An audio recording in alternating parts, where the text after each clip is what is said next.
अंगारकी चतुर्थीची कहाणी. अवंती नगरीमध्ये क्षिप्रा नदीच्या तीरावर भारद्वाज मुनी राहत होते. त्यांनी कठोर तपश्चर्या केली. ते गणेशाचे निस्सीम भक्त होते. आश्रमात येणाऱ्या मुलांना ते गणेशाची आराधना शिकवत असत. त्यांना मूलबाळ नव्हते. एके दिवशी भारद्वाज मुनी नदीमध्ये स्नान करून काठावर ध्यान करीत बसले. त्यावेळी नारदांची स्वारी तिथे आली. नारदांनी त्यांना ध्यानातून बाहेर काढले आणि म्हणाले, हे बघा, गणेशदेव तुम्हाला प्रसन्न झाला आहे. तुमच्यासमोर जे तानं बाळ आहे तो गणेशानंच तुम्हाला प्रसाद म्हणून दिला आहे. भारद्वाज मुनींना आश्चर्य वाटले. त्यांनी त्या मुलाला मांडीवर घेतले. लाल लाल जणू अंगारच. ते म्हणाले, या बाळाचे नाव अंगारक पुत्र. मला भूमीने दिला म्हणून याला भीम म्हणूया. मुनींनी त्या बाळाला आपल्या आश्रमात नेले. मोठ्या प्रेमाने त्याचे पालन केलं. बालपणापासूनच त्याला वेदविद्या शिकवली. तो गणेशाची आराधना करू लागला. एके दिवशी तो आश्रमातून निघून गेला. त्याने नर्मदेची परिक्रमा केली. तेथील एका निवांत जागी त्यांनी गणेशाची कठोर आराधना केली. संकष्टी चतुर्थीच्या रात्री चंद्रोदयाच्या वेळी अंगारक गणपतीच्या ध्यानात मग्न झाला. त्याची कठोर साधना फळास आली. गणेश प्रगट झाले. ते म्हणाले, वत्सा, तुझे कल्याण असो. तुला काय हवं ते मागून घे. मला धन मान काहीच नको, कीर्ती नको. तुमच्या स्वरूपात मला विलीन करा, मुक्त करा. बाळाची मागणी ऐकून श्री गणेश म्हणाले, तथास्तु. अंगारका, तू भूमिपुत्र मंगळ आहेस. आज मंगळवार आहे. संकष्टी चतुर्थी आहे. ही माझी आवडती तिथी आहे.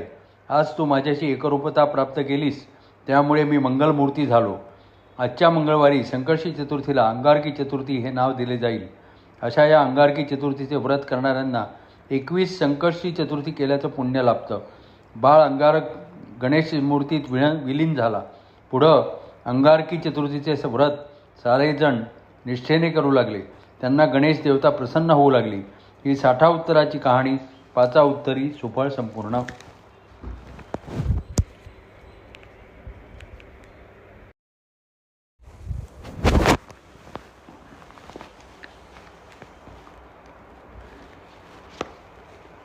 सोमवारची शिवामुठीची कहाणी. एक आटपाट नगर होतं. तिथे एक राजा होता. त्याला 4 सुना होत्या. 3 आवडत्या होत्या व एक नावडती होती. आवडत्या सुनांचा तो चांगला सांभाळ करी. नावडतीला जेवायला उष्ट, नेसायला चाडं भरडं, राहावयास गुरांचं बेट दिलं. गुराख्याचं काम दिलं. पुढे श्रावण महिना आला. पहिल्या सोमवारी ही रानात गेली. तिथे नागकन्या देवकन्यांची भेट झाली. त्यांना विचारलं, तुम्ही कुठे जाता? महादेवाच्या मंदिरात जातो आणि शिवामूठ वाहतो. त्यानं काय होतं? तिनं विचारलं. पतीची भक्ती होते, इच्छित कार्य सिद्धीस जातं, मुलंबाळं होतात, नावडती माणसं आवडती होतात, वडीलधाऱ्यांपासून सुख समाधान मिळतं. देवकन्या म्हणाल्या. तीही त्यांच्याबरोबर मंदिरात गेली. नागकन्या देवकन्या वसा वसू लागल्या. काय तुम्ही कोणता वसा बसता? आम्ही शिवामुठीचा वसा बसतो. त्या वशाला काय करावं? थोडे तांदूळ घ्यावेत, शिवराई, सुपारी, गंधफूल, 2 बेलाची पानं घेऊन महादेवाची मनोभावे पूजा करावी. हातात तांदूळ घ्यावेत आणि तोंडानं शिवा शिवा महादेवा, माझी शिवामुठी ईश्वरा देवा, सासरच्या सर्व माणसांना आवडती कर, असं म्हणून तांदूळ वाहावेत. दिवसा झोपू नये, उष्टमाष्ट खाऊ नये, संध्याकाळपर्यंत उपवास करावा. उपवास निभावला नाही तर दूध प्यावं. संध्याकाळी आंघोळ करून देवाला बेल वाहावा आणि न बोलता जेवण करावं. हा वसा 5 वर्ष करावा. पहिल्या सोमवारी तांदूळ, दुसऱ्यास तीळ, तिसऱ्यास मूग, चौथ्यास जव आणि 5वा आला तर सातू शिवामुठीसाठी घेत जावेत. पहिल्या सोमवारी सगळं साहित्य नागकन्या देवकन्यांनी दिलं आणि दुसऱ्या सोमवारी हिला घरून आणायला सांगितलं. त्या दिवशी हिनं मनोभावे पूजा केली. सारा दिवस उपवास केला. जावा नंदांनी उष्टमाष्ट पान दिलं ते तिनं गाईला घातलं. शंकराची आराधना केली. दिवसभर ओम नमः शिवायचा जप केला आणि दूध पिऊन झोपी गेली. दुसऱ्या सोमवारी नावडतीनं घरातून सर्व सामान घेतलं. रानात जाऊन नागकन्यांबरोबर मोठ्या भक्तिभावानं पूजा केली आणि शिवा शिवा महादेवा, माझी शिवामोठी ईश्वरा देवा, सासू सासऱ्यांना, दिराजा भावांना, नणंद जावांना, माझ्या पतीला मी नावडती आहे तरी आवडती कर देवा, असं म्हणून तीळ वाहिले. दिवसभर उपवास केला. रात्री दूध पिऊन झोपी गेली. सासऱ्यांनी विचारलं, तुझा देव कुठं आहे? नावडतीनं उत्तर दिलं, माझा देव फार लांब आहे. मार्ग काट्याकुट्याचा कठीण आहे. साप वाघ आहेत, तिथे माझा देव आहे. तिसऱ्या सोमवारी पूजेचे सामान घेऊन देवाला निघाली तेव्हा तिच्या मागोमाग घरातील सर्व माणसं निघाली. नावडती, तुझा देव दाखव. म्हणू लागली. नावडतीला रानातून जाताना काहीच त्रास झाला नाही, कारण तिला रोजची सवय होती. पण इतरांना काटे कुठे लागले. नावडती आजपर्यंत कशी येत असेल याची त्यांना जाणीव झाली. तिची दया आली. नावडतीला चिंता पडली. तिने देवाचा धावा केला, अंतःकरणापासून प्रार्थना केली. नागकन्या, देवकन्या यांसह वर्तमान देऊळ सोन्याचं झालं. रत्नजडीत खांब झाले. हंड्या डोलू लागल्या. स्वयंभू महादेवाची पिंडी झाली. सगळ्यांनी देवाचं दर्शन घेतलं. नावडतीनं नेहमीप्रमाणे भक्तिभावाने पूजा केली. मनोभावे प्रार्थना केली व मूग शिवाला वाहिले. राजाला मोठा आनंद झाला. नावडतीवर प्रेम वाढलं. तिला दागिने दिले. राजा खुंटीवर पागोटं ठेवून तळं पाहायला गेला. नावडतीची पूजा झाल्यावर सगळी माणसं बाहेर आली. इकडे देऊळ अदृश्य झालं. पागोटं घेण्यासाठी राजा देवळाकडे गेला. तिथे एक लहान देऊळ व एक पिंड होती. आपण केलेली पूजा खुंटीवर पागोटा आहे. तेव्हा त्याने सुनेला विचारलं, हे कसं झालं? माझा गरिबाचा हाच देव. मी देवाची प्रार्थना केली, त्याने तुम्हाला दर्शन दिलं. सुनेमुळे देव भेटला म्हणून तिला पालखीत घालून घरी आणलं. शिवामुठीचा वसा बसला म्हणून ती नावडतीची आवडती झाली. जसा तिला शंकर प्रसन्न झाला तसा तुम्हा आम्हाला हो. ही 60 उत्तराची कहाणी 5 उत्तरी सुफळ संपूर्ण.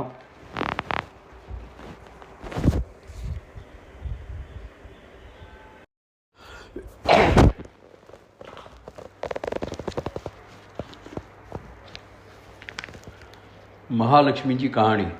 आटपाट नगर होतं. तिथे एक राजा होता. त्याला 2 राण्या होत्या. एक आवडती पाटमाधव राणी व नावडती चिमादेव राणी. त्या राजाला नंदनबनेश्वर नावाचा शत्रू होता. रात्रंदिवस तो राजाच्या पाठीस लागला. त्यामुळे राजा फार वाळत चालला. एके दिवशी मात्र राजाने सर्व लोकांना बोलावून त्या शत्रूस मारण्यास सांगितले. ते लोकांनी मान्य केले. ते त्याचा शोध घेऊ लागले. त्याच नगरात एक म्हातारीचा मुलगा होता. त्याने तिच्याकडून भाकरी घेतली व शत्रूस मारण्यास निघाला. म्हातारी त्याला म्हणाली, आपण गरीब, ही वाळलेली भाकरी आहे. 4 पावलं पुढं जा आणि झाडा आड खा, म्हणजे कोणी हसणार नाही. त्याप्रमाणे तो सगळ्यांच्या पुढं गेला. इतक्यात संध्याकाळ झाली. लोक परत आले. शत्रू काही सापडला नाही. राजाला काळजी लागली. खूप रात्र झाली म्हणून म्हातारीचा मुलगा तिथंच राहिला. मध्यरात्री नागकन्या, देवकन्या तिथं आल्या. महालक्ष्मीचा वसा वसू लागल्या. त्या मुलाने विचारले तेव्हा त्यांनी सांगितलं की पडलं झडलं सापडतं, मनी चिंतेलं कार्य होतं. हे ऐकताच तोही त्यांच्याबरोबर वसा वसू लागला. पूजा केली, घागरी फुंकल्या, पहाटे सुत्तर पूजा केली. जशी महालक्ष्मी माता कोल्हापुरास निघाली तसा नागकन्या, देवकन्या यांनी आशीर्वाद मागितला. या मुलानेही मागितला. देवीनं दिला. राजाचा शत्रू मरेल, तुला अर्ध राज्य मिळेल, नवलवाट नाव ठेवील.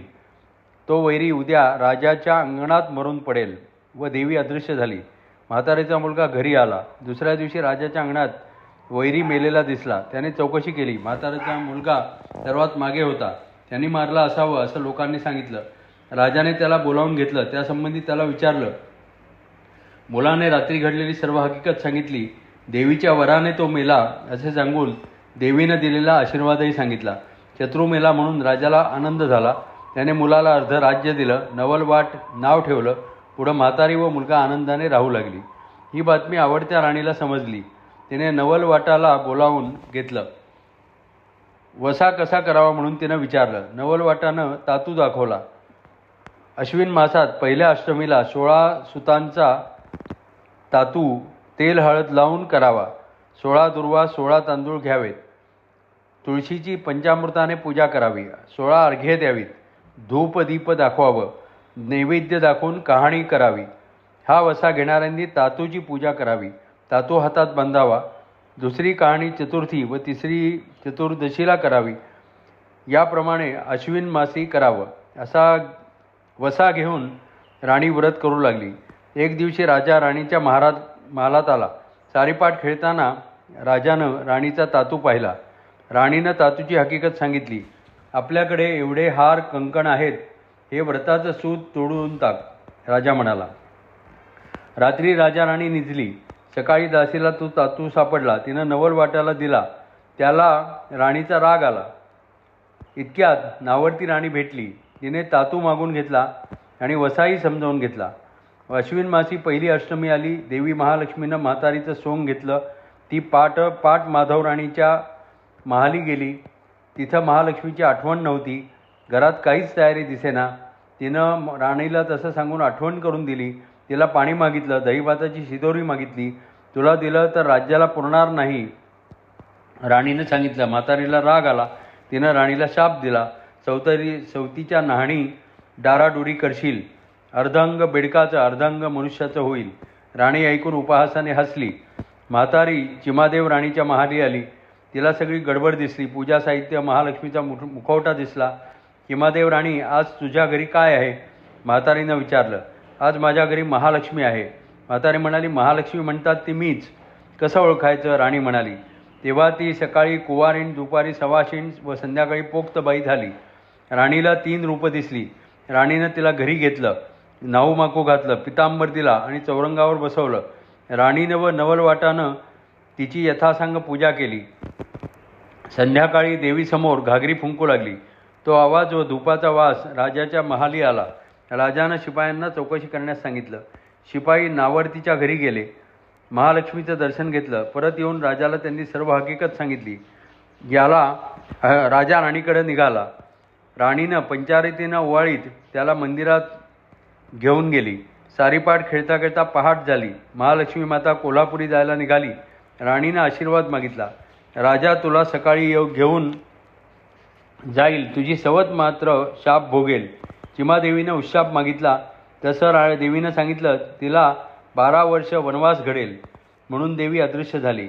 सकाळी राजानं रथातून तिला वाड्यासमोर आणलं. पाट माधव राणीला तू समोरी ये असा निरोप पाठवला.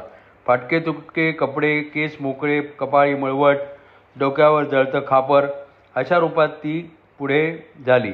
तेव्हा राजाने शिपायांना तिला रानात मारून टाका असा हुकूम केला.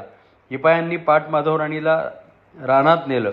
शिपायांनी तिच्या हातचं खाल्लं होतं म्हणून त्यांनी तिला मारलं नाही व पुन्हा या राज्यात कधी येऊ नकोस असं सांगून राणीला तिथं सोडून दिलं. राणी नगरात गेली. लोकांनी तिला हकलून दिले. ती रानात गेली. वाटेत ऋषीची गुंफा दिसली. तिथे ऋषी ध्यानस्थ बसले होते. तिथेच राहून 12 वर्षे तिने ऋषींची सेवा केली. ऋषी प्रसन्न झाले. सेवा का करतेस? ऋषीनं विचारलं. तिनं अभय मागून सर्व हकीकत सांगितली. ऋषींनी तिच्यावर महालक्ष्मीचा कोप झाल्याचे जाणले. महालक्ष्मीचे व्रत कर असे ऋषी म्हणाले. राणीनं महालक्ष्मीला आशीर्वाद मागितला. देवीनं उशाप दिला. या झाडाखाली सगळी तयारी कर. पाय धुवायला पाणी ठेव. चंदनाची उटी, फराळ, कापुरी विडा, वाळ्याचा पंखा ठेव. तुझ्या हाताचा वास येऊ लागेल. राजा इथं आज उद्या येईल. दुसऱ्या दिवशी राजा आला. विश्रांती घेऊन फराळ केला. पाणी प्यायला. आत्मा थंड झाला. या सगळ्याला पाट माधव राणीच्या हाताचा वास कसा? त्या राजाने विचारलं. शिपायांनी अभय मागून राणीला सोडून दिल्याचं सांगितलं. राजाच्या आज्ञेवरून राणीचा शोध घेतला. राजा ऋषींच्या गुहेत आला. त्याचं दर्शन घेतलं. सगळी हकीकत सांगितली. पुष्कळचा बोध केला. राणीला नमस्कार करायला सांगितलं. ऋषीनं तिला राजाच्या हवाली केलं. उभयतांनी ऋषींना नमस्कार केला. ऋषींनी आशीर्वाद दिला. राजा राणी रथातून नगरात आले. तू सामोरी ये असा आवडतीला निरोप पाठवला. आवडती आनंदाने वाजत गाजत राणीच्या स्वागताला आली. तू जर अशीच सामोरी आली असतीस तर तुला हाल अपेष्टा सहन कराव्या लागल्या नसत्या, राजा म्हणाला. त्यानं चिमादेवीला उचलून रथात घेतलं. वाजत गाजत नगरात आला व सुखासमाधानानं राज्य करू लागला. देवाची भक्ती सदा सर्व काळी मोठ्या श्रद्धेने शुद्ध अंतःकरणाने करावी म्हणजे देवीची सदैव कृपा राहते. जशी पाट माधव राणीवर महालक्ष्मी माता कोपली तशी तुम्हा आम्हावर न कोपो. तिची सदैव कृपादृष्टी लाभो. ही 60 उत्तराची कहाणी. 5 उत्तरी सुफळ संपूर्ण.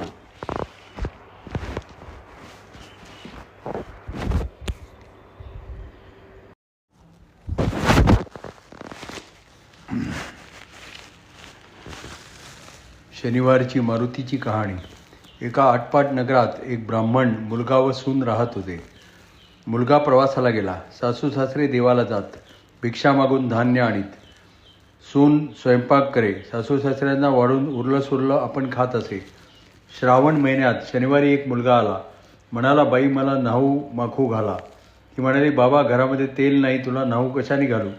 माझ्यापुरतं घागरीत तेल असेल, थोडं शेंडीला लावून नऊ घाल आणि जेवू घाल. सोन्यानं घागरीत हात घालून तेल काढलं, त्याला नऊ घालून जेवायला घातलं. उरलं सुरलं आपण खाल्लं. असे 4 शनिवार झाले. 4थ्या शनिवारी त्या मुलाने तांदूळ मागून घेतले आणि जातेवेळी घरभर ते तांदूळ फेकून तो अदृश्य झाला. इकडे घराचा वाडा झाला, मोठा गोठा गुरानं भरला, धान्याच्या कोठ्या भरल्या, दासदासी आल्या, सासूसासरे देवाहून आले.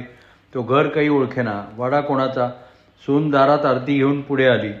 मामंजी, सासूबाई इकडे या. अगं तू कोणाच्या घरात राहिली आहेस? तिनं सर्व हकीकत सांगितली व म्हणाली, तुम्ही चुकाल म्हणून मी दारात उभी राहिले. आरती करून त्यांना आत घेतलं. तिने गरीब असूनही तिच्या हातून होईल तेवढा तिने परोपकार केला. त्याचे पुण्य तिला मिळाले. मारुती प्रसन्न झाला. तसा तुम्हा आम्हा हो. ही 60 उत्तराची कहाणी, 5 उत्तरी, सुफळ संपूर्ण.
संकष्टी चतुर्थीची कहाणी.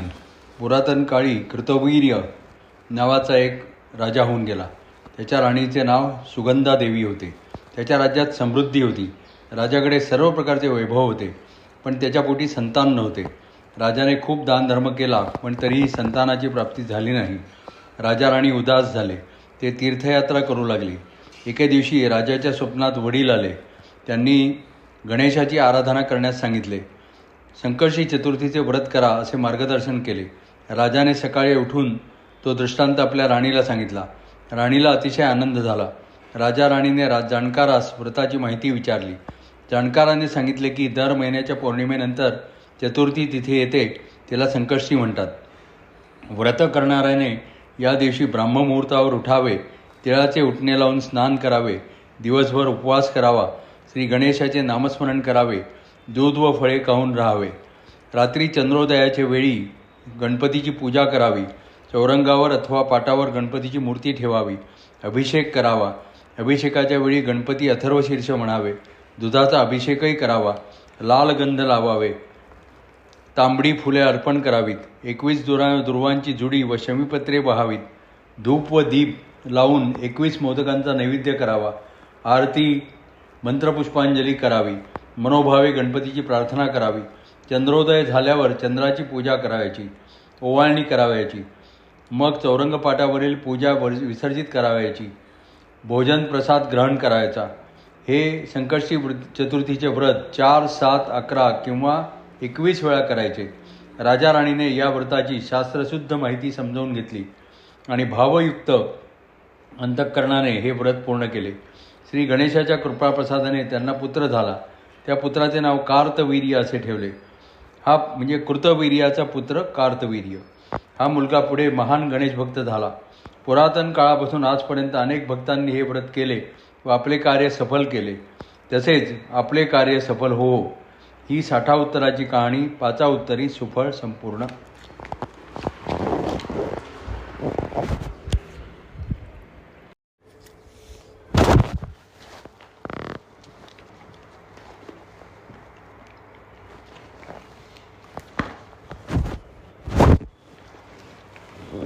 वैभव लक्ष्मीची कहाणी. आटपाट नगर होतं. ते नगर खूप मोठं होतं. त्या नगरामध्ये अनेक लोक व्यसनी होते, त्यामुळे त्यांचा प्रपंच दुःखी झाला होता. गावातील लोक आपापसात संघर्ष करीत होते. त्याच गावामध्ये सुनीता राहत होती. त्यांचा देवावर पूर्ण विश्वास होता. परमार्थाच्या आधारावरती त्यांचा प्रपंच सुखाने चालला होता. सुनीताच्या पतीला दुर्जनांची संगत लागली. ते व्यसनी बनले. त्यांच्या हातून काही कामधंदा होईना. घरातील पैशाची आवक कमी झाली. रोजच्या भोजनाचीही सोय नाही होईनाची झाली. सुनीताचे पती मनोहर भिक्षाधीश बनले. घरातील सारे समाधान नाहीसे झाले. घराची दारे मोडून दारिद्र्य घरात घुसले. रात्रंदिवस सुनीताची काळजी वाढू लागली. उपासमार होऊ लागली. तरी पण तिने आपला पूजापाठ सोडला नाही. परमश्रद्धायुक्त अंतःकरणाने ती देवाची भक्ती करू लागली. एके दिवशी अचानक एक सत्पुरुष येऊन उभे राहिले. सुनीता घाबरली. सत्पुरुषाच्या झोळीत टाकायला तिच्याजवळ काहीच नव्हते. एका गरीब बाईने दिलेली शिळी भाकरी घरात होती. पतीच्या ताटात 2 घास वाढावेत या उद्देशाने तिने ती राखून ठेवली होती. परंतु सत्पुरुष दारामध्ये उभा राहिला हे पाहून ती भाकरी आणली व त्याच्या झोळीत टाकली. सत्पुरुषाने त्या भाकरीचा स्वीकार केला. परंतु सुनीताचा चेहरा पाहून त्याला शंका आली आणि तिला विचारले, बाईसाहेब, आपला चेहरा एवढा उदास का? त्यावेळी सुनीताने आपली सारी कहाणी सांगितली. ते सारे ऐकून सत्पुरुषाने सांगितले, आपणास मी एक व्रत सांगतो. ते आपण करावे, म्हणजे आपले दिवस बदलतील. गेलेले वैभव परत प्राप्त होईल.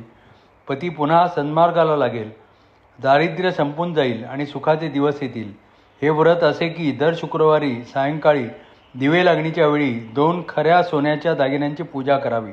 हळदी कुंकू लावून लाल फुलाने पूजा करावी. गोड पदार्थ करून अलंकाररूपी देवीला नैवेद्य दाखवावा. आरती करावी. घरातील सर्व लोकांना नैवेद्याचा प्रसाद द्यावा. सुनीता महात्म्याच्या पाया पडली. तिच्या डोळ्यात आनंदाश्रू उभे राहिले. महात्म्याने तिच्याकडून घेतलेली भाकरी तिला प्रसाद म्हणून परत दिली आणि ते निघून गेले. शुक्रवार उजाडला. सुनीताने साधूने सांगितल्याप्रमाणे पूजा केली. रोज 2 शुक्रवार निघून गेले आणि 3रा शुक्रवार उजाडला. आज दिवा लावण्यास घरी तेलही नव्हते. काय करावे हे तिला समजेना. अचानक दार वाजले. तिने दार उघडले तर पती दारात उभे. पतीने पगाराचे पैसे सुनीताच्या हाती दिले. मनोहररावांचा बदललेला स्वभाव पाहून सुनीताने त्यांना विचारले की आपल्या वागण्यात बदल कसा झाला. मनोहररावांनी सांगितले की माझ्या स्वप्नात एक सत्पुरुष आला व त्याने मला सर्व व्यसने सोडावयास आणि सन्मार्गाने वागावयास सांगितले. त्यावेळेपासून माझे जीवन बदलले. माझी चूक मला जाणवली. आता मी कधीही कुमार्गाने वाटचाल करणार नाही. पतीचे बदललेले जीवन पाहून सुनीताला खूप आनंद झाला. तिने बाजारातून वस्तू आणल्या. मनोभावे वैभवलक्ष्मीची पूजा केली. गेलेले सर्व वैभव परत मिळाले. गावातील लोकांना आश्चर्य वाटले. काही महिला सुनीताकडे येऊन बदललेल्या परिस्थितीचे रहस्य विचारू लागल्या. सुनीताने वैभवलक्ष्मीचे व्रत सर्वांना सांगितले. त्या महिलांच्याही काही अडचणी होत्या. त्यांनी व्रत केले आणि त्यांची संकटे दूर झाली. गावातील अनेक महिलांनी व्रत केले. गावात सुधारणा झाल्या. व्यसनी गाव आता सन्मार्गाला लागले. गावातील संघर्ष कमी झाले. एकमेकास सहाय्य करू, अवघे धरू सुपंथ ही भावना गावात वाढली. सुखासमाधानाचे सूर गावात निनादू लागले. ही 60 उत्तराची कहाणी 5 उत्तरी सुफळ संपूर्ण.